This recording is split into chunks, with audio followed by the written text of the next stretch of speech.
les écrans, c'est ceux-là, là. Voilà, ça c'est Donc, l'écran. ça donne vraiment une impression réelle. Mais ça, on passe en automatique maintenant, excellent. Ah, on passe en... Oui, ça c'est le simulateur. Il y a bien sûr l'automatique. Le frein et l'accélérateur. Voilà, frein et accélérateur. Oui, oui, bien sûr. Vous l'avez sur le parking. Mais pourquoi vous ne mettez pas un décor pour que les gens, par exemple à Kinshasa, vous mettez Vous avez raison, excellent.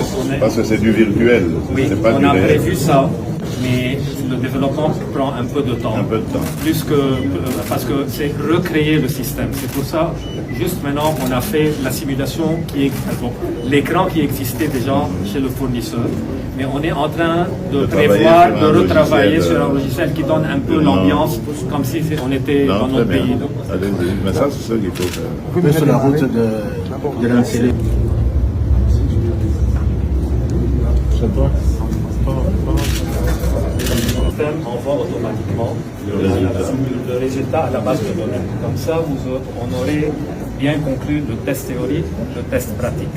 Vous êtes bien enregistré chez nous que vous avez passé vos tests. Conformément, on peut passer ce qu'on appelle à l'enrôlement biométrique. Voilà. On va vous demander, s'il vous plaît, oui, Y aller. y aller. Et il y a 3 catégories différentes, il y a 3 groupes différents. Ça va? Il y a 3 catégories. Voilà. Il y a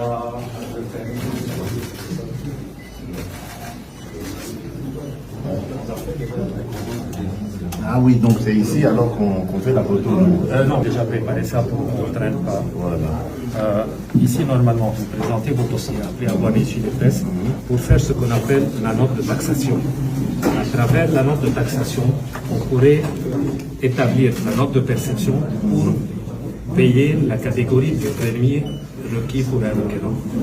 On a déjà passé cette étape-là pour qu'on ne fasse pas attendre, mais normalement, on a voulu faire passer par la procédure pour que vous sachiez.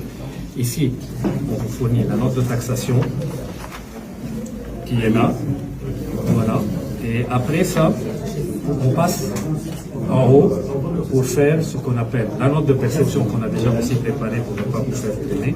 On paye à la DGRAD. Qu'on fait à la DGRAD pour qu'on puisse payer à la banque. La banque aperçoit l'argent à travers, on peut dire, cette note de perception. Autrement dit, qui est la facture. Ok. Voilà. Ok. Ça, c'est pour délivrer le permis. Ça, c'est pour payer les frais du permis. Le permis. Voilà. Qui s'élève à combien? Il y a pour les motos, pour catégorie, tout ce qui est moto, excellence, 38,5. 38 dollars et demi. Voilà. Et sur les motos, on a exclu Et les véhicules? C'est pour les véhicules, c'est 701,5. Donc là, vous fermez la porte à beaucoup de Congolais. Normalement, conformément à tous les permis qui sont autour de nous dans les pays voisins, on est les moins chers. Parce que ça, c'est un permis. Oui, oui, oui. Même on a un tableau qui prend la différence des prix du permis qui est là, au Congo, chez nous, et dans les pays voisins. On est vraiment les moins chers. Parce que dans le temps, même ici, vous payez un permis aux alentours de 80 dollars, ça c'est un permis qui était national. Et si on voulait le transférer à un permis international, on payait 100 dollars de plus. Alors on obtenait un permis national, international à 180 dollars dans le temps. Oui, mais je le dis parce que je ne sais pas comment les chauffeurs ils vont peut-être alors devoir... enfin, c'est leurs patrons qui vont devoir payer peut-être ou quelque chose. Probablement. Je parle de tous ces gens qui veulent devenir des chauffeurs. Comment ils vont faire pour acquérir un permis? Je pense à tous ces gens ou ceux qui sortent des écoles de formation professionnelle. Faudrait que, bon, ça c'est du travail pour la première ministre, elle est là.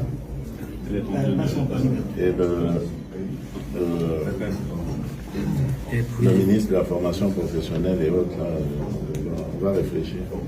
Et puis, en 71, c'est quand même beaucoup.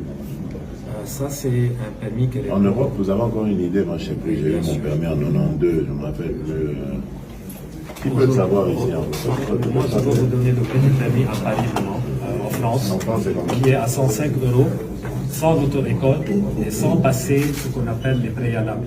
Parce qu'en France, on doit passer par l'auto-école, on doit s'enregistrer aux équivalents On de doit 800 passer euros. la théorie. Voilà, on doit passer toute cette phase-là, on paye 800 euros Oui, pour l'auto-école.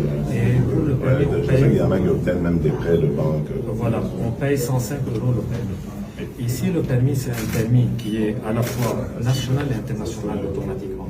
C'est un permis qui répond aux standards ISO et au ACI. Il a déjà été utilisé partout en Europe.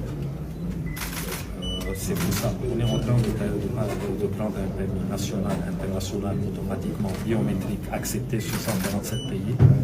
Et la puce, ça contient Toute l'information qui se retrouve sur le permis. Normalement, Excellence, les permis arrivent au Congo, ce qu'on appelle des permis pré-personnalisés, qui sont pré-personnalisés pour le Congo. Voyez-vous, avec les mesures de sécurité de part et d'autre.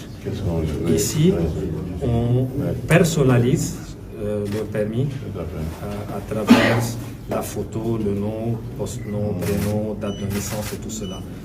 Ce permis-là, déjà, les gens qui l'ont obtenu ont passé des tests et même à louer des voitures en Europe, même en Amérique, facilement avec ce permis-là congolais qui est le nouveau permis congolais biométrique. Non, c'est très bien. Et pour les chauffeurs, Mon problème, c'était juste l'accès. Oui. ils sont exemptés du frais du test. Donc ils ne payent pas les 15 000. Ah, ils ne payent pas.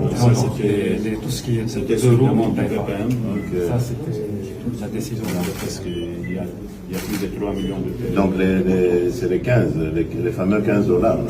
Et là, Ils sont exemptés de. Ils sont exemptés de ça. Maintenant, si vous permettez, on va passer. D'accord.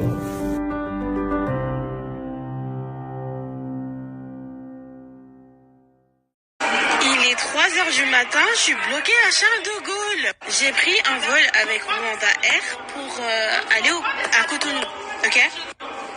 On arrive, on nous dit quoi? On nous dit que ouais, le vol il est retardé. On fait ok, bon vas-y, 30 minutes de retard.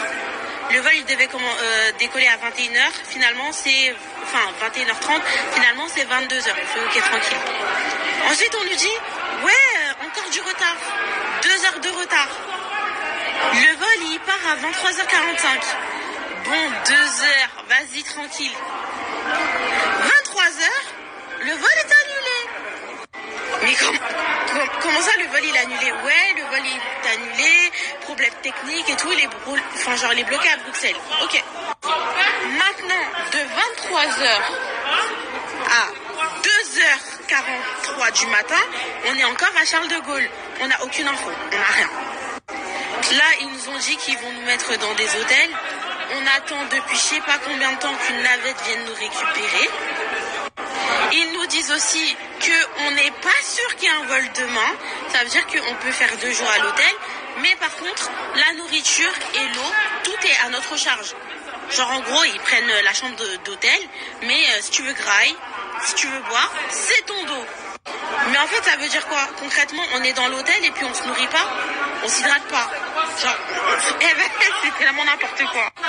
Là, tout le monde est énervé, ça commence vraiment à monter les nerfs parce que les 2h44, en fait, on n'a rien mangé, on n'a rien bu, on n'a rien, même une bouteille d'eau. Même une bouteille d'eau, on n'a pas eu. Du coup, là, le reste des passagers sont grave vénères, le ton est en train de monter, avec les personnes qui s'occupent de ça, en fait.